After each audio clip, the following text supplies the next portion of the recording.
हमारे शास्त्रों में एक चर्चा प्राप्त होती है। कहते हैं एक बार महाराज जनक बहुत बड़ा यज्ञ कर रहे थे।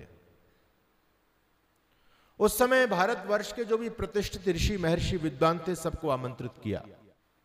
उस समय के बड़े बड़े विद्वानों को सबको आमंत्रित किया, लेकिन राजा जनक से भूल हो गई। उस समय एक बहुत बड़े ऋषि थे जिनका नाम था महर्षि उद्दालक। महर्षि उद्दालक को निमंत्रण देना वो भूल गए। महर्षि उद्दालक को पता चला कि राजा जनक बहुत बड़ा यज्ञ कर रहे हैं, लेकिन मेरे पास तो निमंत्रण ही नहीं आया। अब मुझे जाना चाहिए नहीं जाना चाहिए? आप लोगों में भी बहुत सारे लोग तो घरों में बैठे हुए हैं, कहते हैं जी हमारे पास तो फोन ही नहीं आया प्रधान जी का, हम क्यों जाएं? हमारे पास निमंत्रण ही नहीं आया, हम क्यों जाएं? कुछ काम ऐसे होते हैं जहां बिना निमंत्रण के भी जाना चाहिए। यज्ञ कथा सत्संग प्रभु का भजन जहां हो रहा हो वहां बिना निमंत्रण के चले जाओ, इसमें अपनी प्रतिष्ठा आड़े मत लेकर के आओ। महर्षि उद्दालक ने सोचा कोई बात नहीं, राजा बहुत व्यस्त होते हैं, हो सकता है उनसे भूल हो गई हो, मुझे स्वयं चलना चाहिए।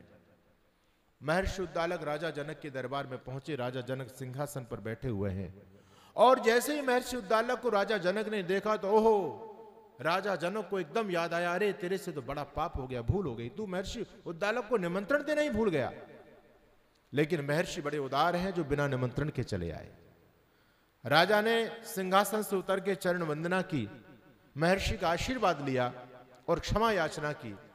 महर्षि उद्दालक ने कहा राजन कोई बात नहीं, मैं समझता हूं आप बहुत व्यस्त हैं और आप यज्ञ करते रहते हो, ये मुझे बहुत अच्छा लगता है। लेकिन महर्षि उद्दालक ने एक बात कह दी, राजन आप यज्ञ करते ही करते हो या आपने यज्ञ को भी समझा है? हम लोग यज्ञ में आते हैं लेकिन क्या यज्ञ को हम समझ पाए आज तक?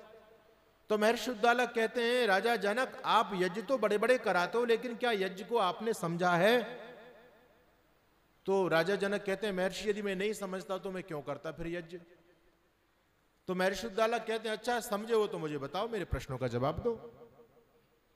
अब जब प्रश्नोत्तर वाली बात आ गई तो राजा जनक पीछे हट गए।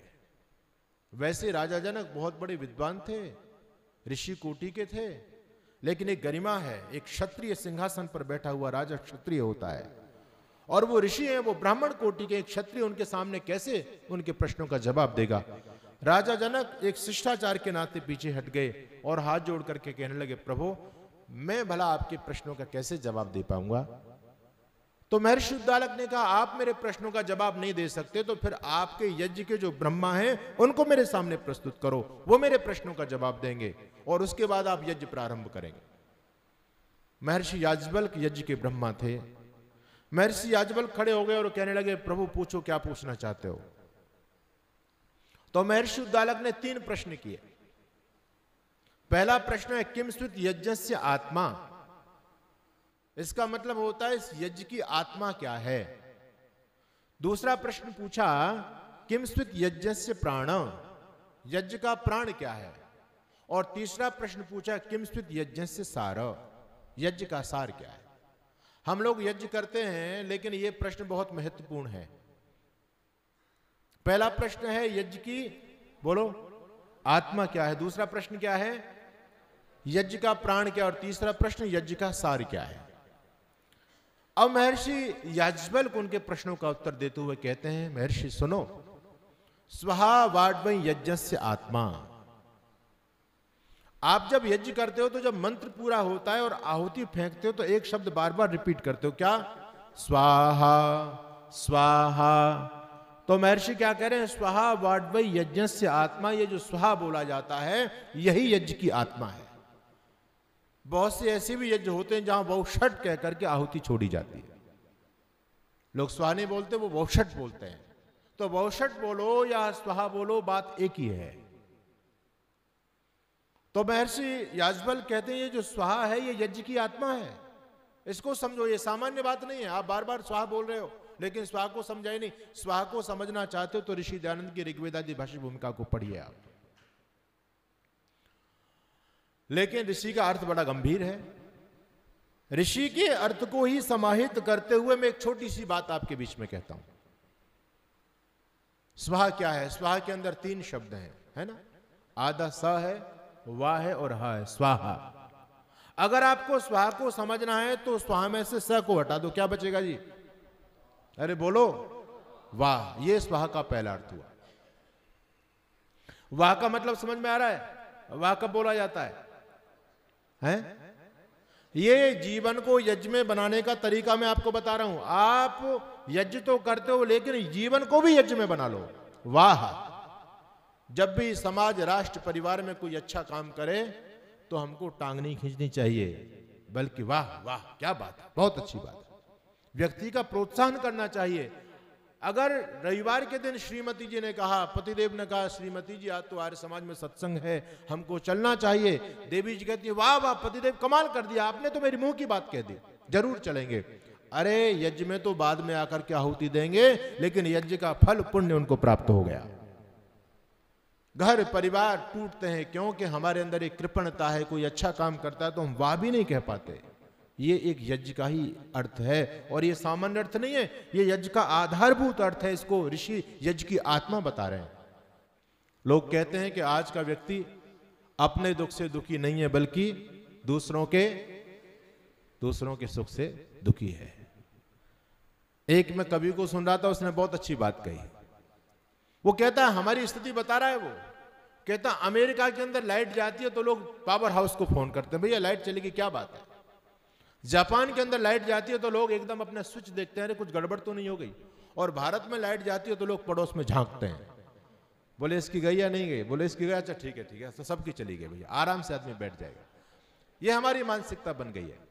तो ये मानसिकता हमको त्यागनी है। हमको दूसरे के दुख में दुखी होना और दूसरे के सुख में सुखी होना है। कोई व्यक्ति यदि अच्छा काम करता है तो आपके अंदर से वाह निकलनी चाहिए, वाह वाह क्या बात है, अरे चड्डा साहब कमाल कर दिया, देखो कितने सुंदर आप लोग जो है ना यहाँ की व्यवस्था कर रहे हैं।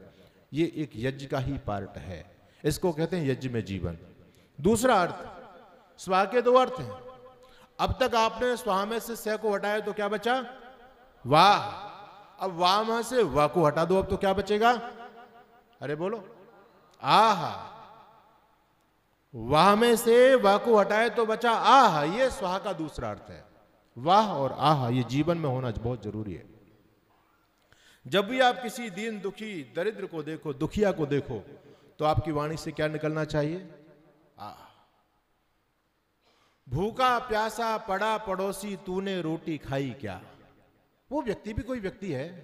इंसान की पहचान क्या है? पथिक जी कहते हैं, अरे जो भरने को तो दुनिया में पशु भी पेट भरते हैं, पथिक जो बांट कर खाए उसे इंसान कहते हैं, पराया दर्द अपनाए उसे इंसान कहते हैं। इंसान वो है जो दूसरे के दुख को देख करके प्रसन्न नहीं हो रहा है, बल्कि उसकी पीड़ा उसके हृदय से निकलनी चाहिए, उसकी आंखों से निकलनी चाहिए। तो समझना कि आप वास्तव में यज्ञ की तरफ बढ़ रहे हो, आप अध्यात्म की तरफ बढ़ रहे हो। ये हमारे जीवन में होना बहुत जरूरी है। भगवान ने आपको सामर्थ्य दिया है तो इस सामर्थ्य को सेवा में लगाइए। इससे बड़ा सामर्थ्य का कोई अच्छा उपयोग नहीं है। हमारे एक बहुत बड़े धनपति हुए, बहुत बड़े उद्योगपति, जिनका नाम था बिड़ला, जुगल किशोर बिड़ला, है ना, बिड़ला ग्रुप का आप नाम सभी जानते हैं। बहुत बड़े दानी थे वो।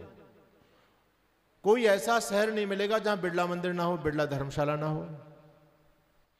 उन्होंने अपने बेटे को पत्र लिखा, और वो ऐतिहासिक पत्र है, वो सामान्य पत्र नहीं है। बिड़ला जी ने अपने बेटे को पत्र लिखा है, और वो पत्र में क्या लिखते हैं?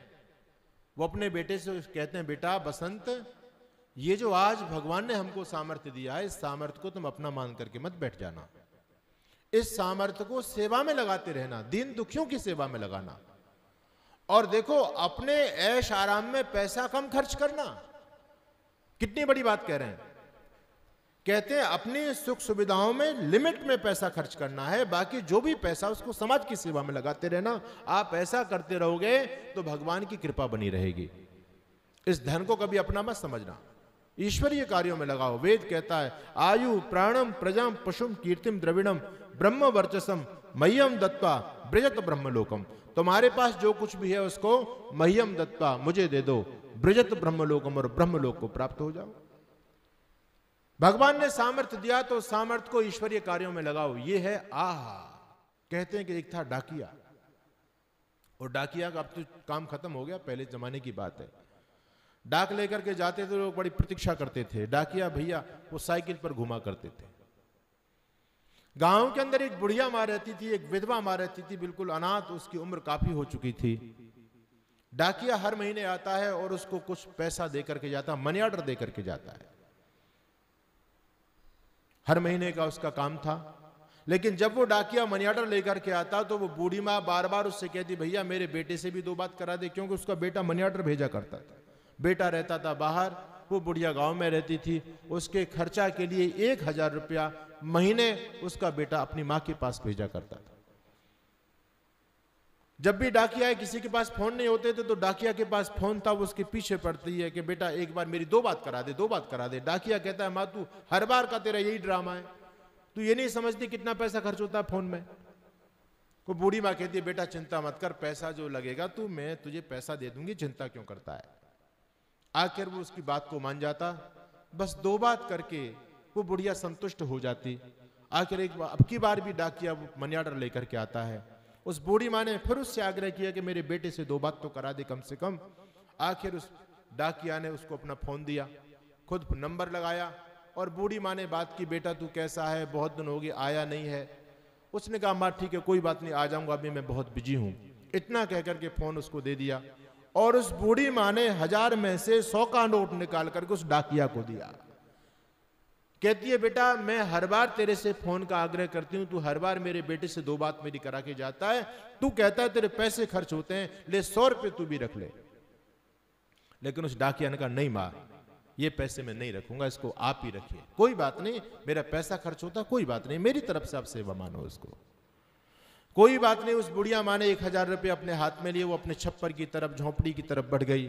डाकिया ने अपनी साइकिल उठाई और उसने 4 पेडल मारे और साइकिल की सीट पर बैठ करके डाकिया जैसे ही आगे बढ़ा, पीछे से एक व्यक्ति ने डाकिया की साइकिल को पकड़ लिया।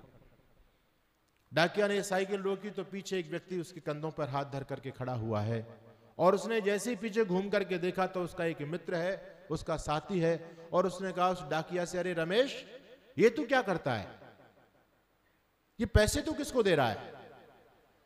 वो डाकिया कहता है, भाई साहब ये मेरी माँ है। वो रमेश, वो उसका मित्र कहता है, अरे नहीं रमेश, मैं जानता हूं, तेरी माँ तो कई साल पहले दुनिया से जा चुकी है, ये तेरी माँ कहां से आ गई। और सुन, अरे तू मेरे से हर बार ये कहता है कि भाई साहब मैं एक बूढ़ी माँ की बात आपसे कराऊंगा और आप बेटा मान करके, उसका बेटा बन करके उससे बात करना, क्या वो यही बुढ़िया है। डाकिया थोड़ा सा सहम गया, उसने कहा, हाँ भाई साहब ये वही बुढ़िया है। तो उसने कहा, उसके मित्र ने, ये बात मेरी समझ में नहीं आई, ये मामला क्या है। उस डाकिया की आंखों में आंसू आए और वो कहने लगा, भाई साहब मैं क्या बताऊं, इस बुढ़िया माँ का एक ही बेटा था और वो बाहर काम करने चला गया, शहर में रहता है, अपनी माँ के लिए खर्च के लिए पैसा भेजा करता था। हर महीने मैं ही डाकिया हूं इस क्षेत्र का, तो मैं ही पैसा लेकर के आता था। बहुत लंबे समय तक ये सिलसिला चलता रहा, लेकिन अभी कई साल पहले उसका मनी ऑर्डर नहीं आया, इस बूढ़ी माँ के नाम से पत्र आया और पत्र उसके बेटे ने नहीं लिखा, उसके बेटे के किसी मित्र ने लिखा था और उस पत्र में लिखा था, माँ अब तुम्हारा बेटा इस दुनिया में नहीं है, वो मर चुका है। मैंने जब उस पत्र को पढ़ा, वो पोस्ट कार्ड होता था, ओपन होता था सब कुछ, मैंने जब उस पत्र को पढ़ा तो मैं उस पत्र को पढ़ करके सहम गया, ओहो इसका बेटा तो चला गया और इस बूढ़ी माँ को पता चलेगा तो ये भी चली जाएगी। मैंने इस राज को इस बूढ़ी माँ से छिपा लिया, लेकिन भाई साहब ये बात कब तक छिपती। इस बूढ़ी को तो जीवन यापन के लिए अर्थ की आवश्यकता थी, अगर पैसे नहीं आते फिर भी इसको समस्या पता तो चली जाती। तो मेरी माँ लगभग आज से 4-5 साल पहले चली गई, मैं भी अपनी माँ के लिए 1000 रुपये महीना मनी ऑर्डर किया करता था। मैंने सोचा तेरी माँ तो चली गई, अब तू इसी को माँ मान ले, और मैं इसका बेटा बन गया, इसका बेटा दुनिया से चला गया, इस माँ को सहयोग की आवश्यकता थी। भाई साहब मैं जो 1000 रुपये अपनी माँ के लिए भेजता था, मैं ही इस माँ के लिए 1000 रुपये लेकर के आता हूँ, और ये पीछे पड़ती है कि मेरे बेटा से बात करा दे, तो पहले मैं आपसे कह करके आता हूँ कि बूढ़ी माँ का फोन आएगा, आप उसका बेटा बन करके उससे ये बात बोल देना, वो भी खुश है। मैं आपसे पूछना चाहता हूँ, क्या ये कम यज्ञ है? कितना बड़ा यज्ञ है। आप 4 आहुति दे रहे हो, मैं महानुभाव मैं समझता हूं उस आहुति से बड़ा यज्ञ ये है। आपने किसी दीन दुखी के दुख को बांटा है, आपसे बड़ा इंसान कौन हो सकता है। और आप केवल इंसान नहीं, आप भगवत कोटि में जाने वाले हो। अरे इंसान ही तो भगवान बनता है, जिसके अंदर ये दिव्य गुण जिसके जीवन में आ जाते हैं, वो इंसान से भगवान कहलाना प्रारंभ हो जाता है। ये यज्ञ का भाव है। इसलिए ऋषि कहते हैं स्वाहा वाड्मय यज्ञस्य आत्मा, ये यज्ञ की आत्मा है, स्वाहा यज्ञ की आत्मा है। तो जीवन में दो चीजों को जरूर धारण करना, वाह और आह। अगर आप इंसान हैं, सही अर्थों में इंसान कहलाने वाले हैं, तो ये आपके जीवन के आभूषण होने चाहिए। दीन दुखी के दुख को देखो, अरे आप दे दो, भगवान आपको देगा। इसमें कभी कंजूसी मत करो। मुझे बताओ, अरे आज तक कोई दानी दरिद्र होकर के मरा है क्या? अभी मैं पिछली साल की बात है, सर्दी का समय, मैं कानपुर स्टेशन पर बैठा, 2 बजे मेरी ट्रेन थी, रात को प्रतीक्षा कर रहा था मैं ट्रेन की। मैंने देखा एक व्यक्ति आ रहा है और उसके शरीर से खून टपक रहा है, और भी लोग देख रहे हैं, प्लेटफार्म पर बहुत सारे लोग थे। एक बार तो वो व्यक्ति मेरी आंखों के सामने से निकल गया। वो व्यक्ति बड़ी टकटकी लगा करके देखता जा रहा है कि कोई मेरी पीड़ा को समझे, लेकिन वो किसी से कह नहीं रहा है। जब खून मेरा भी ध्यान नहीं था पूरी तरह से, जब मेरा नीचे दृष्टि गई तो खून टपक रहे थे, तब मैंने उस व्यक्ति की तरफ देखा। अरे मैंने कहा इसके तो कान कटे हुए हैं पूरी तरह से, इसके कपड़े फटे हुए हैं, सर्दी में कब कपा रहा है ये व्यक्ति। मैंने उसको बुलाया, मैंने कहा ये क्या हो गया, ये खून कैसे है? कहता जी मेरी पिटाई की है लोगों ने, बहुत बुरी तरह से, स्टेशन से बाहर मुझको पीटा है लोगों ने। मैंने कहा अच्छा। मैंने कहा बड़े राक्षस हैं इस बेचारे, गरीब, उसके कपड़े बता रहे थे बहुत गरीब है, कोई भिखारी है, बुरी तरह से उसको पीटा है और उसके खून निकल रहे हैं, कान फटे हुए हैं और कान से अंदर से खून निकल रहा है। उसके पास कपड़े नहीं है, मेरे पास कंबल था, अच्छा कंबल था। मैंने कहा तू पहले इस कंबल को ओढ़। उसके पैरों में चप्पल नहीं थी, मेरे पास बैग में चप्पल रहती है, मैं खड़ा हूं पहनता हूं। मैंने अपनी चप्पल उसको निकाल के दी, मैंने कहा पहले चप्पल पहन। मैं वहां पर स्टेशन मास्टर के पास उसको लेकर के गया। मैंने कहा इस व्यक्ति के साथ दुर्घटना घटित हुई है। वो व्यक्ति कहता है क्या तुम ट्रेन में यात्रा कर रहे थे? वो कहता जी मैं ट्रेन में यात्रा नहीं कर रहा था, मुझे बाहर मेरा एक्सीडेंट कर दिया है किसी ऑटो वाले ने। तो स्टेशन मास्टर कहता है फिर ये हमारा केस नहीं, हम कुछ नहीं कर सकते। मैंने कहा तुझको डूब मरना चाहिए, तेरा केस नहीं है, तेरे अंदर मानवता नहीं है बिल्कुल। अरे कोई प्लेटफार्म पर किसी के साथ दुर्घटना घटित होगी, उसी को तू अपना केस मानेगा क्या? इसके साथ बाहर बेचारे सड़क के साथ दुर्घटना घटित होगी सड़क पर इसके साथ में, तो तुम्हारा कुछ मानवीय धर्म नहीं बनता। मैंने कहा कम से कम इतनी तो इंसानियत होनी चाहिए। आकर उस व्यक्ति के अंदर कुछ भाव आया, उसने डॉक्टर लोगों को बुलाया। रात का समय, डॉक्टर भी नहीं होते वहां, इमरजेंसी वाला कोई डॉक्टर आया, वो सामान्य सी चिकित्सा करना जानते हैं। अब उन्होंने देखा, वो कहते हैं जी इसका यहाँ काम नहीं होगा, इसको तो हम रेफर कर देते हैं जिला चिकित्सालय में। तो मैंने कहा इसको जिला चिकित्सालय कौन लेकर के जाएगा? कहते हैं हम तो ज्यादा, देखो इसकी मरहम पट्टी, उन्होंने वैसी रुई लगा करके उसकी पट्टी कर दी, उससे खून नहीं रुक रहा था उसका। मैंने कहा इसकी चिकित्सा कीजिए आप, लेकिन वो आनाकानी करने लगे, बोले इतना हम नहीं काम कर सकते, आप इसको लेकर के चले जाओ। अरे मैंने कहा भाई मेरी ट्रेन आने वाली है, मैं भी लेके चले जाता, लेकिन मेरी ट्रेन छूट जाएगी, मुझे आगे जाना है। आखिर उन्होंने कहा कि आप ऐसा करो, हम टैक्सी कर लेंगे, इसका टैक्सी का किराया दो आप। मैंने कहा मैं टैक्सी का किराया दूंगा, इसका खर्चा भी दूंगा, इसके खान पान का, लेकिन तुम कम से कम इतना काम तो करो। वो व्यक्ति, उसको शायद मेरी ट्रेन आ गई, मैंने उनको पैसा दिया, मैंने कहा ये पैसा रखो, टैक्सी में इसको लेकर के जाना। मैं आपको सत्य बोल रहा हूं, एक माताजी ने, जैसी हमारी माताजी बैठी है, एक माँ ने मुझे ड्राई फ्रूट्स दिए थे, मैंने वो अपने बैग से निकाले। मैंने उसको कहा भैया तेरा बहुत खून बहा है, तू इन ड्राई फ्रूट्सों को खाना, मुझको इनकी आवश्यकता नहीं है। मैं आपसे सत्य बोल रहा हूं, उस दिन मुझे जो अनुभूति हुई, उस दिन मुझे जो आनंद आया, इतना आनंद मुझे जीवन में नहीं आया। आप किसी की पीड़ा में शरीक बनोगे, उसकी पीड़ा बांटोगे, तो देखो भगवान की तरफ से कितना आनंद आपके जीवन में आएगा। इसलिए स्वाहा और आह, वाह और आह, ये जीवन के अंग बनाओ। दूसरा प्रश्न किया था कि यज्ञ का प्राण क्या है? आप लोग जब मंत्र बोल करके आहुति देते हो तो आप स्वाहा बोलते हो, और स्वाहा के बाद में एक शब्द बार बार रिपीट करते हो, क्या? इदं न मम इदं अग्नये इदं न मम इदं सोमाय इदं न मम। तो महर्षि याज्ञवल्क्य कहते हैं न मम वै यज्ञस्य प्राण। आत्मा और प्राण में अंतर है, दोनों एक चीज नहीं है, अंतर है ना, आत्मा अलग और प्राण अलग है। तो महर्षि याज्ञवल्क्य कहते हैं नमम वै यज्ञस्य प्राण, ये जो इदं नमम आप बोलते हो ये यज्ञ का प्राण है। तो इदं नमम का मतलब क्या है? इदम यानी यह, न यानी नहीं, मम यानी मेरा, ये मेरा नहीं है।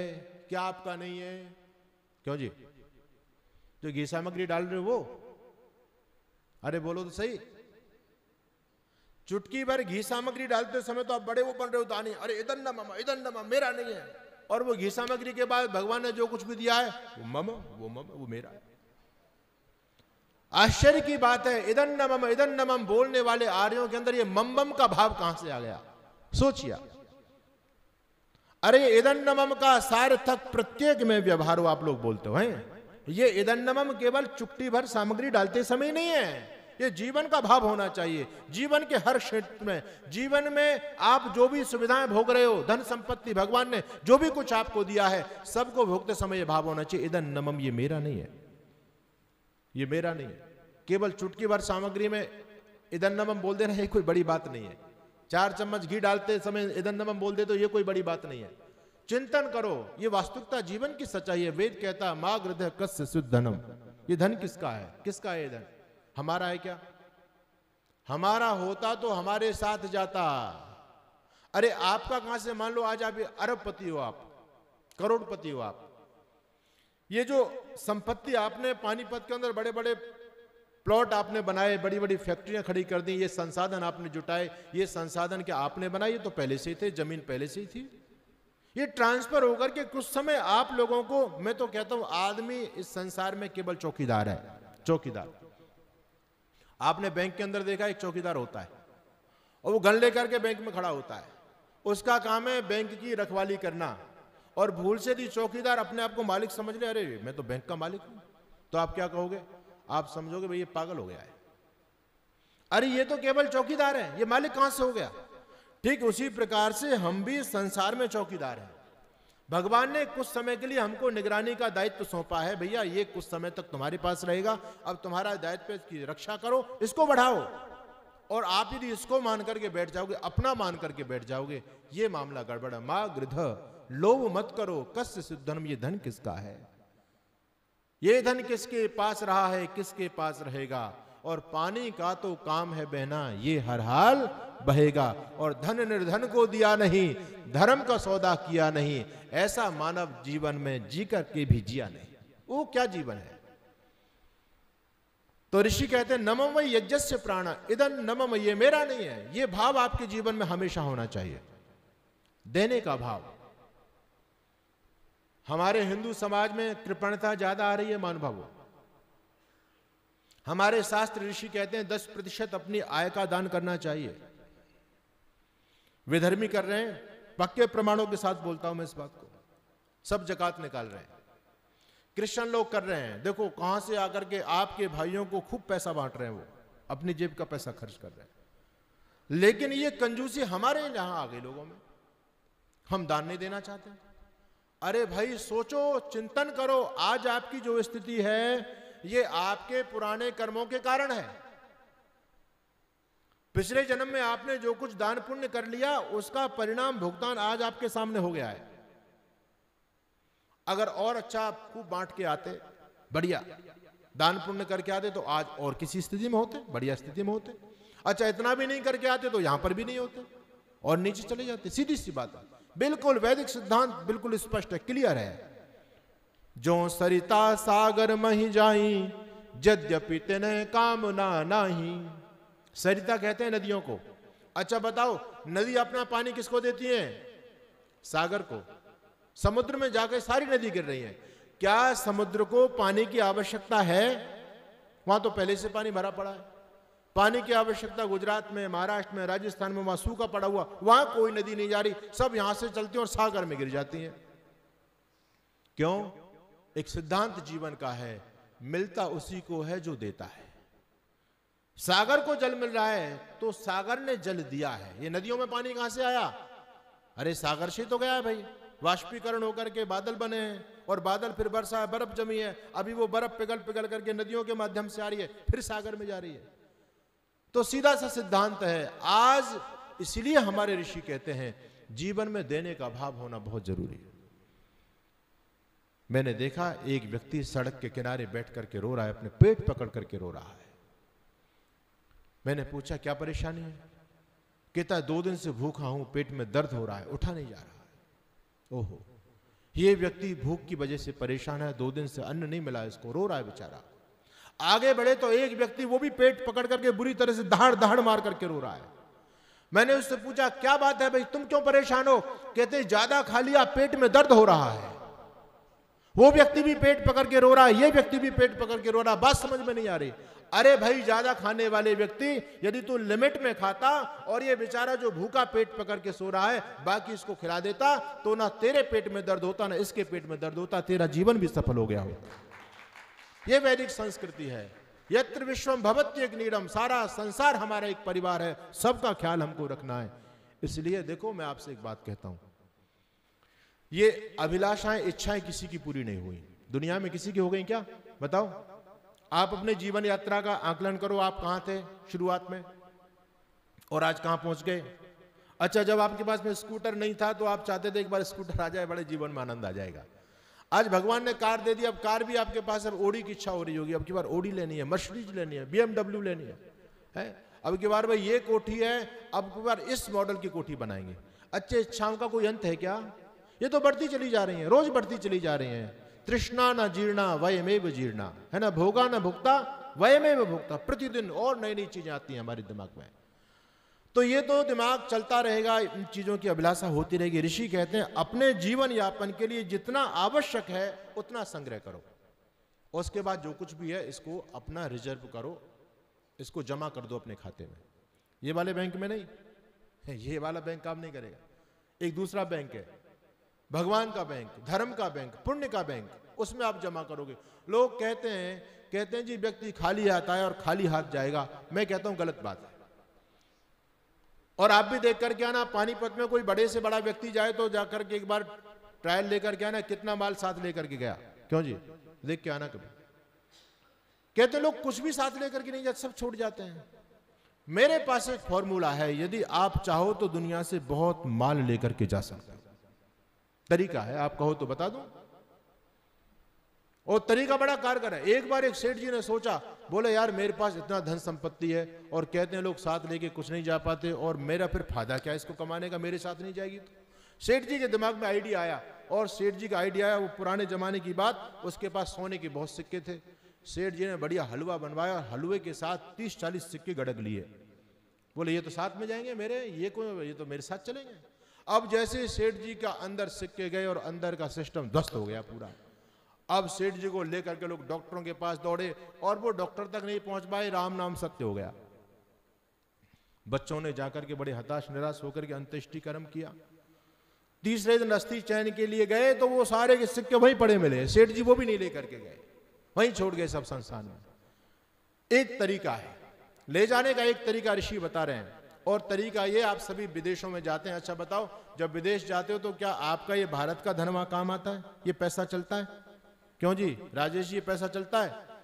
नहीं चलता। अगर चलाना है तो क्या करो? चेंज करा लो, इसको बदलवा लो। अगर आपने पैसा बदलवा लिया तो वो मुद्रा चलेगी विदेश के अंदर। उसी प्रकार से आप यहां पर इस धन को चेंज करा लोगे, बदलवा लोगे, तो आपके साथ जाएगा। और बदलेगा किसमें? गौशाला में दान करो, गुरुकुलों में दान करो, यज्ञ में दान करो, अच्छे धार्मिक कार्यों में दान करो। ये आपका मुद्रा चेंज हो रही है, और ये मुद्रा आपके साथ में जाएगी। घबराने की बात क्या है? जितना चाहो उतने साथ ले जाओ, चिंता की कोई बात नहीं है, खूब लेकर के जाओ, लेकिन यहां पहले बैंक में जमा करो, उसी को मिलेगा। सीधी सी बात है। इसलिए देने के संस्कार जरूर होने